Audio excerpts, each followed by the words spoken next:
Hello, ഇന്ന് കുറച്ച് ഞണ്ട് കിട്ടിയിട്ടുണ്ട്. ഞണ്ട് റോസ്റ്റ് ഉണ്ടാക്കാൻ പോകുന്നത്. ഈ ഒരു മണ്ണിൻ്റെ ചീനച്ചട്ടി നമ്മൾ പയ്യന്നൂർ അമ്പലത്തിൽ ആരാധനയ്ക്ക് പോയപ്പോൾ വാങ്ങിച്ചതാണ്. അപ്പോൾ അത് കഞ്ഞിവെള്ളമൊക്കെ ഒഴിച്ചിട്ട് അമ്മ നന്നായിട്ട് മയക്കി എടുത്തിട്ടുണ്ട്. ഇനി ചട്ടി നന്നായി ചൂടാകുമ്പോൾ അതിലേക്ക് എണ്ണ ഒഴിച്ച് കൊടുക്കുക, കടുക് ഇട്ട് കൊടുക്കുക. ചെറിയ ഉള്ളി കുറച്ച് നല്ലോണം വേണം, അത് ചെറുതായിട്ട് കട്ട് ചെയ്തിട്ട് കൊടുത്തിട്ടുണ്ട്.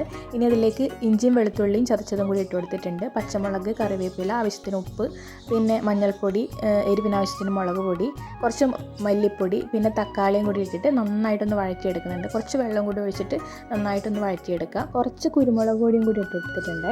ഇനി എല്ലാം കൂടി നന്നായിട്ടൊന്ന് വഴറ്റിയെടുക്കുന്നുണ്ട്. തക്കാളിയൊക്കെ ഒന്ന് വെന്ത് നന്നായിട്ട് ഉടഞ്ഞ് വരണം. ഇനി ആവശ്യത്തിന് വെള്ളം കൂടി ഒഴിച്ചിട്ട് ഒന്ന് അടച്ചു വെച്ചിട്ട് ഒന്ന് കുക്ക് ചെയ്തെടുക്കുന്നുണ്ട്. ഇനി അതിലേക്ക് നമ്മുടെ ഞണ്ട് കഴുകി വൃത്തിയാക്കി ഞണ്ട് ഇട്ട് കൊടുക്കുക. ഇനി എല്ലാം കൂടി നന്നായിട്ടൊന്ന് മിക്സ് ചെയ്ത് കൊടുക്കുന്നുണ്ട്. ആവശ്യത്തിനുള്ള ഉപ്പും കൂടി ഇട്ട് കൊടുക്കുന്നുണ്ട്. ഇനി കുറച്ച് വെള്ളം കൂടി ഒഴിച്ചിട്ട് അതൊന്ന് അടച്ചു വെച്ചിട്ട് നന്നായിട്ടൊന്ന് കുക്ക് ചെയ്തെടുക്കുക. അപ്പോൾ നമ്മുടെ ഞണ്ട് റോസ്റ്റ് ഇവിടെ റെഡി ആയിട്ടുണ്ട്. വീഡിയോ ഇഷ്ടപ്പെട്ടാൽ ലൈക്ക് ചെയ്യുക, ചാനൽ ഒന്ന് സബ്സ്ക്രൈബ് ചെയ്യണേ.